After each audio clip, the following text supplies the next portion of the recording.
So the next question, how would you know, or what would make you suspect that you were encountering someone who really was possessed? I mean, just that.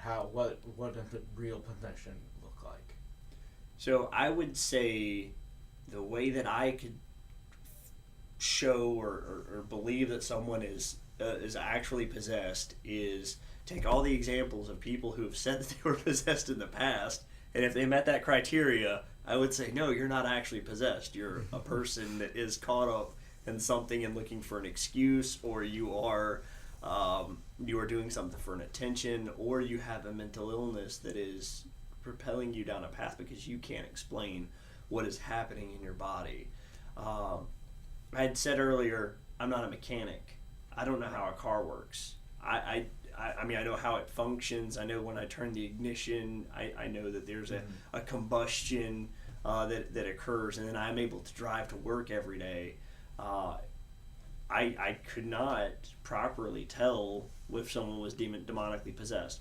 I will say, though, that I do know people who are much more versed in the Bible than I am, people who spend their lives studying.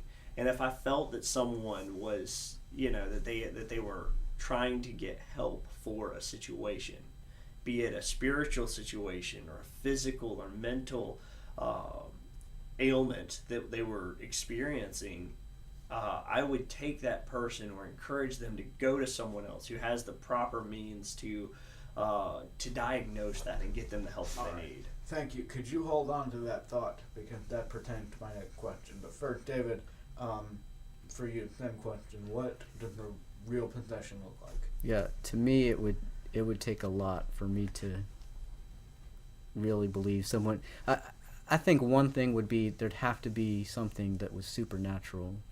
I mean, I think that's one common element in the Bible, is that either the demons could break chains no matter how strongly they were bound, which would be, just unexplainable supernatural strength, or this ability to say and see things that are proven that no one could normally do.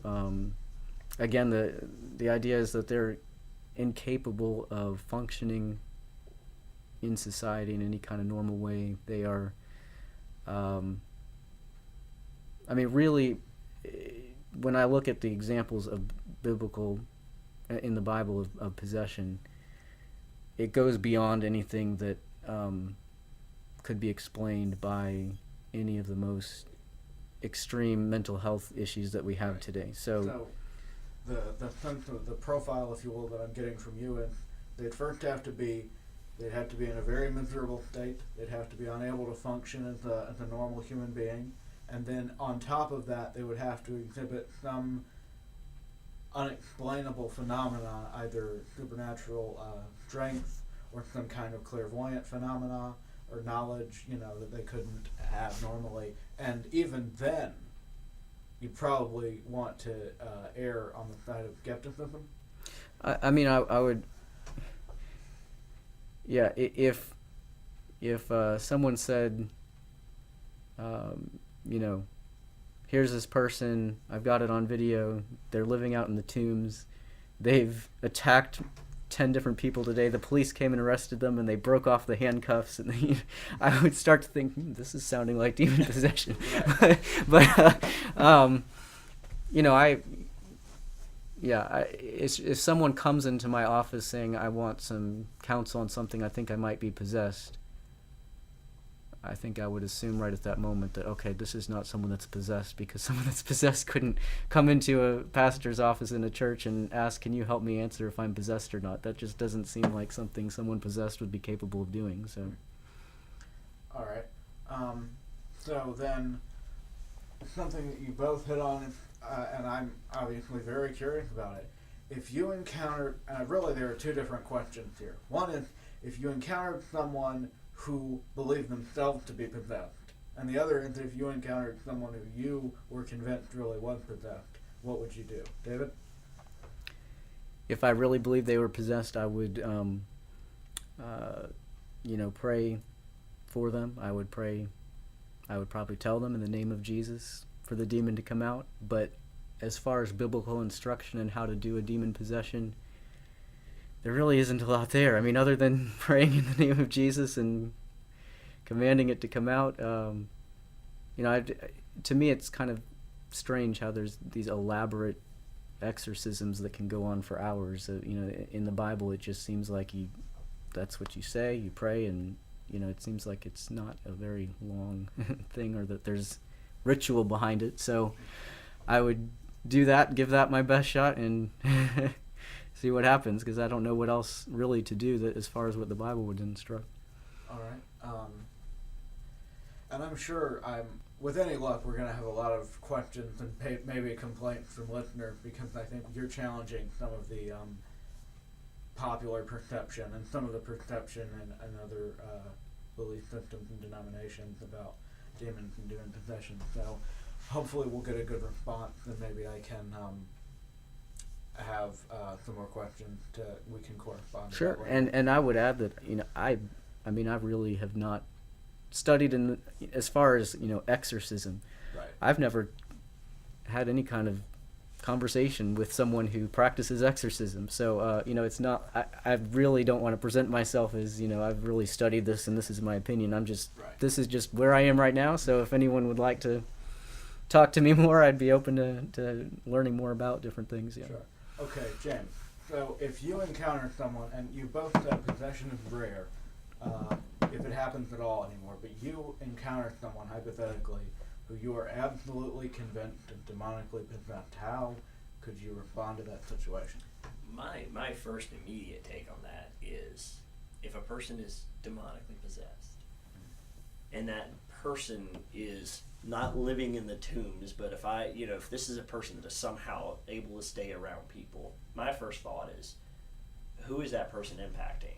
This person is the father of someone, the sister of someone, the mother of someone, the aunt, the nephew, the pastor of someone, the person that walks their dogs. This is a person who impacts people around them.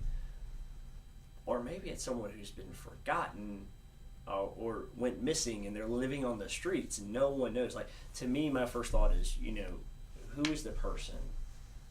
Who is looking for that person? And how is that person affecting everyone else that's around them?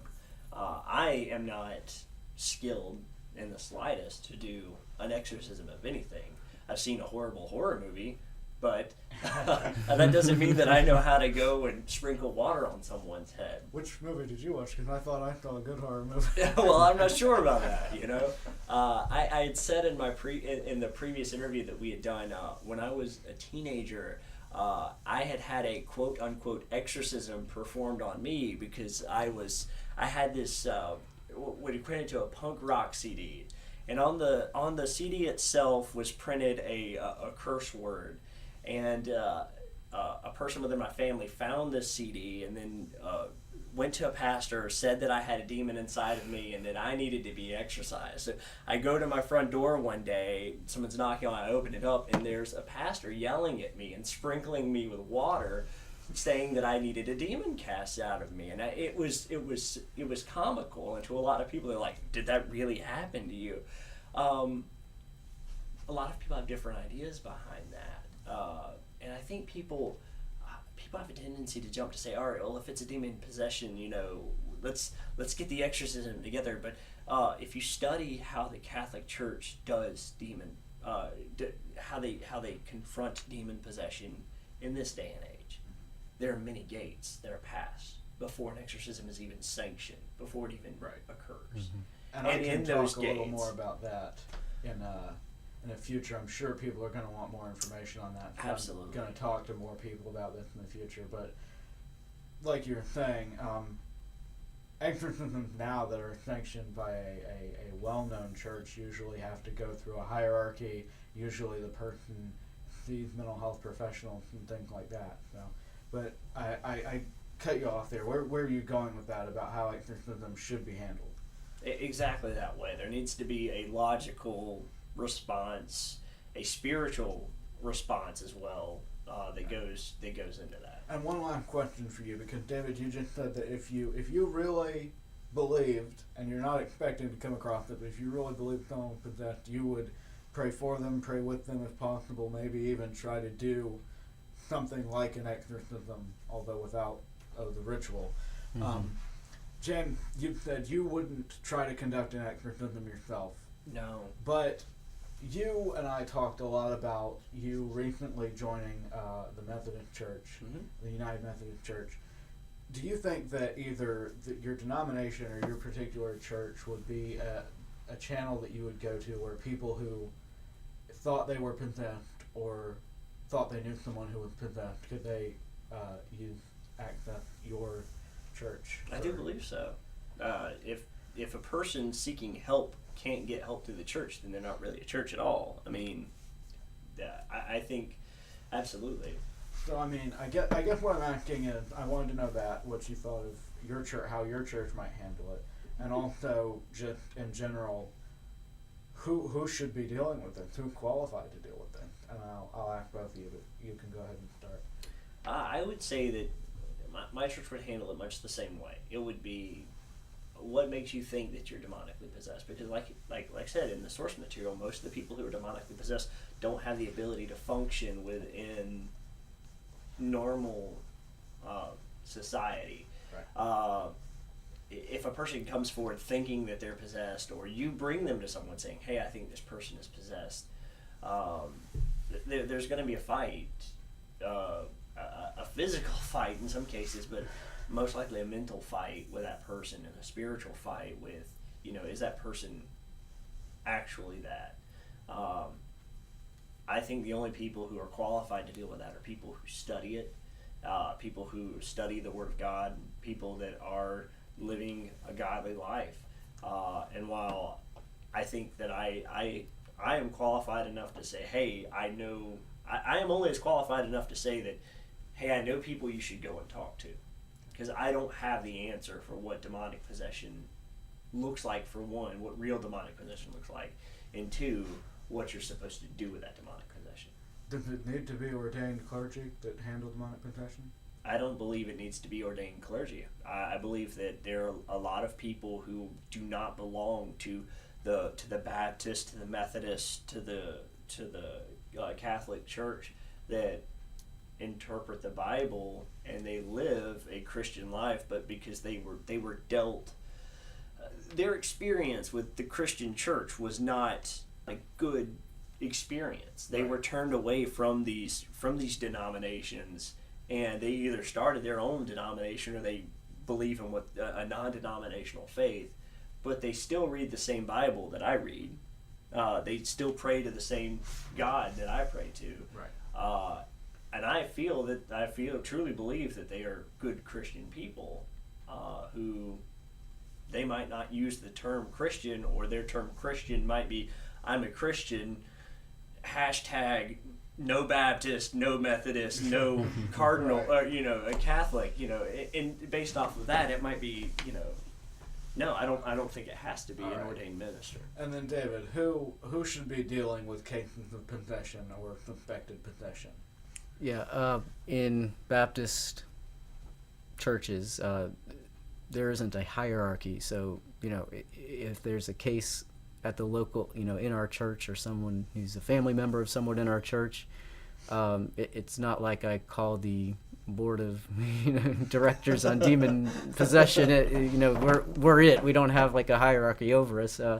So that's why I said I would do the only thing I know how to do, and I don't know. I might ask another pastor friend, what do you think you would do in this situation? But again, I just have to stress, I think it's such a I really think that there's close to 0% chance that I will ever encounter something like this in my lifetime. So it's just not something that I even would want to put much thought into. So there are some points that you two have disagreed on. The possibility of redemption for fallen angel, the possibility of possession, the likelihood of possession. But the thing that you both emphasized is that it's real, but it's very rare, and you've focused more on the faith side and the spiritual side and the philosophical side rather than on the sensational horror kind of side of things. something that you both have in common. I may speak to someone who takes it from a different angle, and that's fine, but it's interesting, the similarity there. You both seem to agree on not focusing too heavily on demons, I guess. Is that fair? It is fair, and I would say a lot of it has to do with how our media presents things, right? When you look at, and it sounds trivial, but when you look at pasta, when you want to go and make spaghetti, right? When you want to go to your house and you want to make spaghetti, Right. you go and you get the box of spaghetti out, you put it in a pan, you boil it, and you put the sauce in. But you take that, you put it in a movie. How does someone go and cook spaghetti? It's this, there's usually a 10-minute music montage going on with beautiful things that are happening.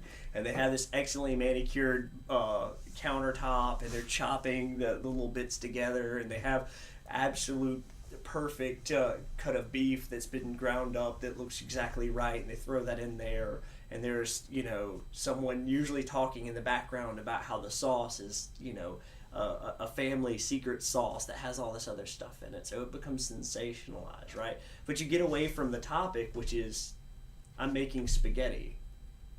Right. So you're saying basically the popular portrayal of demons and even of religion in some cases is focused on entertainment. You don't think it really represents religious belief? Absolutely. I find it hard to believe that Lucifer's walking around in a very well manicured suit right now. All right. Well, I would find it equally hard to believe that Hollywood film producers are more concerned about conveying truth about Satan and demons than they are about selling a lot of movie tickets. Yeah, you got to consider the source. So. Okay. Well, thank you both very much again for your time, and if I receive any questions once this is uploaded, I'll get in touch with you. And there's one last comment that I'd like to make, and that's that a lot of people relegate the devil to being the boogeyman, right. And people would say, parents will go to their children and say that if you don't behave, the boogeyman is going to get you. And my experience with a lot of pastors has been that they relegate the devil to being the boogeyman, and they tell their congregation, if you don't do right, then the boogeyman's going to get you. The devil is waiting underneath the bed to come and get you. And I think that's something that I struggle with growing up, was that people would they would key in on that and think that, all right, well, if I don't get caught doing something, then the boogeyman's not going to get me. And that's really, there's a lot of people who have a limited experience with church. Maybe they went when they were younger and then they went away, and they don't believe in the devil because they haven't really gotten, the monster didn't really come out of the closet. Mm-hmm. They didn't reach under the bed and drag them down and do anything bad to them.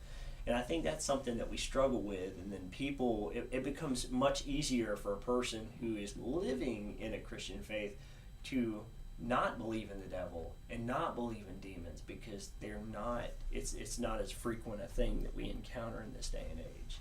We don't have a physical manifestation of the devil peeping out of our closets coming to get us. And I think that's where a lot of, especially younger people, that's where they're struggling with the idea that the devil and demons exist.